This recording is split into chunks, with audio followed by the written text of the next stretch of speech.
Hello guys, तो आप लोगों में से एक बंदे ने मेरे को पूछा था कि टूरिंग के लिए ये बाइक जो यामाहा XSR 155 है ये कैसा रहेगा। ठीक है, तो इसके रिगार्डिंग मैं सोच रहा था कि वीडियो बनाऊं, लेकिन मैंने चाहा कि इन डिटेल्स पे वीडियो बनाऊं क्योंकि सारे पॉइंट मेरे को कवर अप करना था ताकि कुछ भी चीज़ें मिस ना जाए और टूरिंग के टाइम आपको कोई भी प्रॉब्लम फेस नहीं करना पड़े। ठीक है, अगर आप बाइक लेने जा रहे हो टूरिंग पर्पज़ के लिए तो ये बाइक आपके लिए सही रहेगा कि नहीं रहेगा, ये इस वीडियो में मैं पूरा डिस्कस करने वाला हूँ। तो वीडियो को बिना स्किप किए हुए पूरे वीडियो को एंड तक देखना। ठीक है, तो सबसे पहले चीज़ जो मैं इस गाड़ी के बारे में बताऊंगा कि इनके जो पीछे ग्रैब रेल है, कंपनी की तरफ से इस गाड़ी में कोई भी ग्रैब रेल नहीं दिया गया। ठीक है, पहली प्रॉब्लम। दूसरी प्रॉब्लम है कि इस सीट के जो साइज़ है ना, मैं आपको इसको माप के दिखा रहा हूँ। ठीक है, 1 हो गया, 2 हो गया, अभी देखिए मतलब यहाँ से लेके आप इसको 8 उंगली मतलब 2 बिद्दे और 8 उंगली यहाँ पे साइज़ है सीट का। तो सीट का साइज़ बहुत कम है। और दूसरी बात कि ये है कि यहाँ पे ग्रैब रेल नहीं दिया गया। तो अगर 2 बंदे के पर्पज़ से अगर आप लोग ये बाइक ले रहे हो, ठीक है, टूरिंग के लिए, तो मैं तो कहूँगा बिल्कुल ही नहीं ले, क्योंकि टूरिंग के पर्पज़ में मतलब 2 लोग नहीं बैठ पाएंगे यहाँ पे। और अगर आप टूरिंग के लिए ले रहे हो सिंगली, ठीक है, तो आपको यहाँ पे अलग से मतलब एक्स्ट्रा जो माल के लिए जो ग्रैब रेल मिलता है वो आपको लगाना पड़ेगा यहाँ पे। ठीक है, वरना आप लोग नहीं कर पाएंगे। पहला पॉइंट। दूसरा पॉइंट है कि इस सीट का जो कुशनिंग है ना, यहाँ पे बहुत हार्ड है। पहली बात तो इसका सस्पेंसन बहुत हार्ड है। पहले बात आप देख सकते हैं यहाँ पे सस्पेंसन में दिखाओ आपको कि इसका सस्पेंसन ना यहाँ पे है और ये बहुत ही हार्ड है, पहला प्रॉब्लम। और दूसरा प्रॉब्लम सस्पेंसन के साथ ये है कि इसका सस्पेंसन एडजस्टेबल सस्पेंसन नहीं है, मतलब इसको आप लूज़ या टाइट नहीं कर सकते हो। ठीक है, जो दूसरे बाइक में होते हैं। इतना प्राइस वाले एक बाइक में अगर सस्पेंसन एडजस्टेबल नहीं होगा तो मुझे नहीं लगता ये मतलब उड़ती है। ठीक है, सस्पेंसन के मामले में तो सस्पेंसन इसका हार्ड है और इनका जो सीट कुशनिंग है ये बहुत हार्ड है। ठीक है, तो लॉन्ग टर्म के लिए मतलब अगर आप टूरिंग मतलब दूर कहीं पे जा रहे हो तो इसके लिए आपका ये जो सीट है कंफर्टेबल नहीं रहेगा। ठीक है, पहला प्रॉब्लम। दूसरा प्रॉब्लम मैं यहाँ पे बताऊँ आपको कि इसका जो हेडलाइट का पावर है ना, अब डे टू डे लाइफ में अगर आप यूज़ कर रहे हो, अगर आप डे टू डे लाइफ में यूज़ कर रहे हो इस गाड़ी को कि कहीं पे आना जाना हो गया 50-60 किलोमीटर के अंदर, ठीक है, तो इस मामले में मैं कहूँगा कि इसके हेडलाइट चला जाएगा। ठीक है, जो हर गाड़ी में होता है हेडलाइट के पावर, वही इसका पावर है। बहुत ज़्यादा नहीं है, बहुत कम भी नहीं है। लेकिन अगर आप टूरिंग पर्पज़ के लिए यूज़ कर रहे हो ये बाइक, तो इनके जो हेडलाइट के थ्रो है अच्छा नहीं है, तो इसके लिए आपको एक्स्ट्रा फॉग लाइट आपको इंस्टॉल करना ही पड़ेगा। ठीक है, ये हो गया आपका दूसरा पॉइंट, ये हो गया इसके साथ दूसरा प्रॉब्लम। तीसरा जो प्रॉब्लम है इन गाड़ी के साथ ये है कि इस गाड़ी में भाई कोई भी मेन स्टैंड नहीं दिया गया। ठीक है, अब ध्यान पर रखना, इस गाड़ी पे कोई भी मेन स्टैंड नहीं है, सिर्फ साइड स्टैंड है। और मेन स्टैंड के बारे में मैं ये कहना चाह रहा हूँ कि यहाँ पे देखिए आप अंदर, अगर मैं यहाँ पे लेके जाऊँ आपको, तो यहाँ पे देखिए 2 मतलब यहाँ पे जगह रखा है यामाहा कंपनी ने कि यहाँ पे आप स्टैंड लगा पाओ। लेकिन ये जो सेटअप आपको दिया गया है ना, ये आपको टेम्पोररी बेसिस के लिए दिया गया है ताकि आप यहाँ पे डबल स्टैंड को सेट करो और सेट करने के बाद आप अपनी चेन मेंटेन करो, या फिर आपके मतलब अगर पीछे वाले व्हील अगर खोलना पड़े, कोई भी काम करना पड़े, ठीक है, क्लीनिंग के मामले में, तो ये काम करो और फिर आप क्या करो कि उस स्टैंड को बाहर निकाल दो। तो इसीलिए है, कोई ये समझ सकता है कि ये जो सेटअप रखा है ना, तो यहाँ पे परमानेंट जो स्टैंड है इसको सेटअप मतलब करवा जा सकता है, लेकिन ये परमानेंट के लिए नहीं है, क्योंकि परमानेंट अगर आप लगाओगे ना तो आपके ग्राउंड क्लियरेंस पे बहुत ज़्यादा फर्क पड़ेगा। ठीक है, तो ये परमानेंट नहीं है। और इस मेन स्टैंड के बारे में मैं इन डिटेल से एक वीडियो बना दूंगा आप लोगों को कि कौन सा स्टैंड लेना है, कहाँ से लेना है। ठीक है, तो इसके अगले वीडियो मेन स्टैंड के ऊपर ही आने वाला है। ठीक है, तो ये हो गया आपका तीसरा प्रॉब्लम गाड़ी के साथ कि यहाँ पे मेन स्टैंड नहीं है। तो अगर आप कहीं बाहर टूरिंग के लिए जा रहे हो, ठीक है, तो मुझे लगता है कि मेन स्टैंड आपको बहुत ही ज़्यादा ज़रूरत है, क्योंकि पीछे अगर कोई भी चीज़ ले रहे हो, ठीक है, तो उस मामले में क्या होगा कि आपको गाड़ी को हर वक्त साइड स्टैंड पे खड़ा नहीं करना है, तो कभी कभी मेन स्टैंड का भी ज़रूरत पड़ता है। तो उस मामले में आपको ये एक मतलब कमी फील होगा कि मेन स्टैंड के बारे में आपको जानना चाहिए। अच्छा, पहला गया आपका ग्रैब रेल, दूसरा गया आपका हेडलाइट, तीसरा गया मेन स्टैंड, और उसके जो 4 नंबर जो पॉइंट है, ठीक है, जो आपको प्रॉब्लम फेस होगा, प्रॉब्लम नहीं, मैं कहूँगा कि आपको एक्स्ट्रा एक्सेसरीज लगाना पड़ेगा इसके लिए।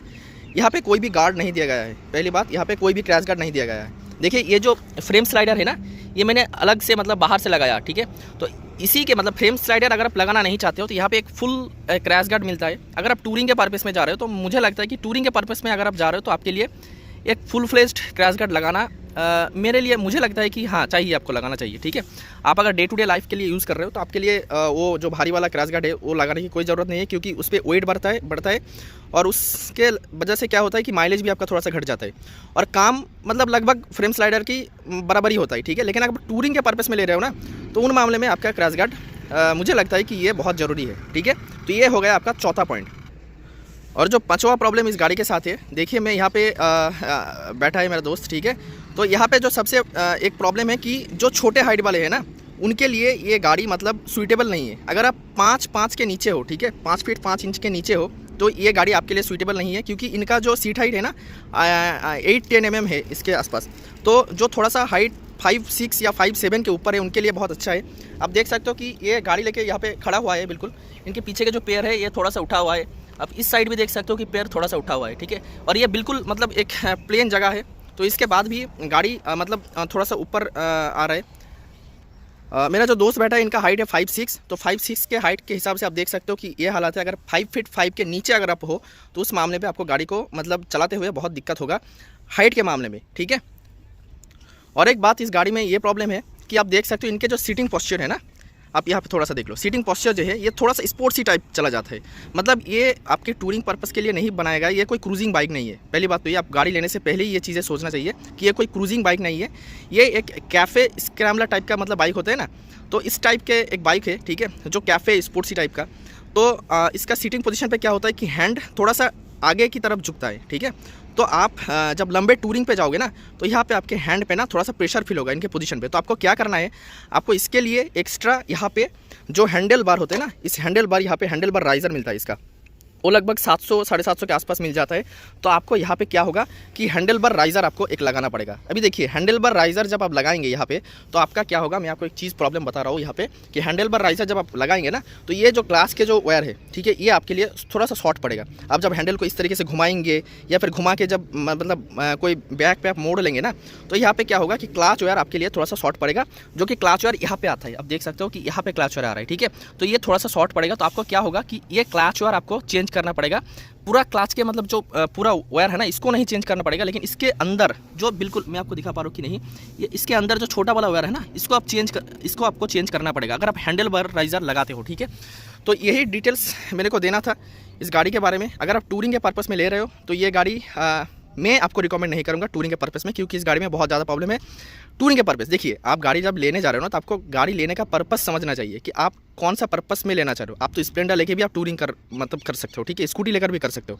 लेकिन अगर आपका मोटिव ये है कि भाई मैं टूरिंग करता हूँ, उसी के लिए मेरे को गाड़ी चाहिए, तो मैं कहूँगा कि ये गाड़ी पर्टिकुलरली टूरिंग के लिए नहीं है, ठीक है।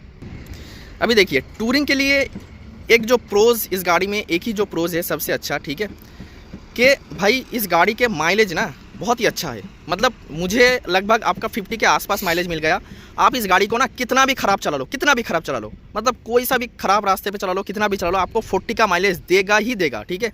बिना देख के आपको 40 का माइलेज आराम से दे देगा, कहीं का नहीं जाएगा, ठीक है। लेकिन अगर आप अच्छे तरीके से चलाओगे ना, तो आपको 50 बहुत अच्छे से चलाओगे तो 52-53 तक भी ये गाड़ी आपको आराम से दे देगा, ठीक है। और मेरा अभी तक फास्ट सर्विसिंग नहीं हुआ है, तो इंजन ऑयल जो पहला वाला दिया जाता है ना, थोड़ा सा पतला, वही दिया गया है, तो उस पर मेरे को लगभग 50 के आसपास माइलेज मिला है, ठीक है। और एक चीज़ जो है इस गाड़ी में कि टूरिंग के लिए भाई इस गाड़ी में आपको कोई भी मतलब रेडियल टायर नहीं दिया गया है, यहाँ पे नायलॉन टायर दिया गया है। तो अगर आप किसी ऑफ रोड टूरिंग कर रहे हो ना, मतलब बिल्कुल ही ऑफ रोड कर रहे हो ना टूरिंग, तो इस मामले में आपको टायर चेंज करना पड़ सकता है। इस पर भी चल जाएगा, लेकिन अगर रेडियल देता ना, तो ये टूरिंग के लिए बहुत अच्छा होता। देखिए day to day road life के लिए ये टायर बहुत ही अच्छा है, इसके मुकाबले दूसरा टायर नहीं आएगा। लेकिन अगर आप टूरिंग के लिए ले रहे हो ना, तो उस पर रेडियल टायर मेरे को ज़्यादा अच्छा लगता है। लेकिन रेडियल टायर का एक मामला ये होता है कि उस पर आपका माइलेज थोड़ा सा घट जाता है, और जो रोड पे ग्रिप होता है ना, ये नायलॉन पे ज़्यादा अच्छा रहता है, ठीक है। तो ये चीज़ें थोड़ा सा ध्यान पर रखना। तो ये सारे जो पॉइंट थे टूरिंग के पर्पस में कि ये बाइक टूरिंग के लिए है कि नहीं है, ठीक है, तो इसके लिए मैं कहूँगा मैंने सारे पॉइंट को कवर कर दी। और अगर वीडियो को आपको अच्छा लगता है तो वीडियो को लाइक कीजिए, शेयर कीजिए, कमेंट कीजिए, और मेरे चैनल को सब्सक्राइब कीजिए, ताकि XSR के बारे में और भी डिटेल्ड वीडियो, ठीक है, मैं आपको बता पाऊँ, ठीक है। Thank you. गाड़ी में और एक प्रॉब्लम है जो मैंने आपको बोलना भूल गया था, पॉइंट मिस कर दिया था, तो मैं इसको कवर अप कर रहा हूँ कि इस गाड़ी में भाई यहाँ पे कोई भी पावर एडाप्टर नहीं है, ठीक है। तो यहाँ पे अगर आप फ़ोन स्टैंड पर लगा रहे हो और फ़ोन को अगर चार्ज पे लगाना है, तो आपको क्या करना होगा कि यहाँ पे बैटरी से मतलब ECU के वायरिंग से आपको अलग से मतलब एक कनेक्शन करना पड़ेगा। वो आपका आफ्टर मार्केट एक मॉडिफिकेशन होगा। उस मामले में क्या होगा, क्या क्या दिक्कत होगा कि इसका जो आपका पूरा वायरिंग का जो वारंटी है, ठीक है, ये पूरा वारंटी आपका वैलिड हो जाएगा, मतलब वॉइड हो जाएगा, ठीक है। तो ये वारंटी आपका नहीं रहेगा।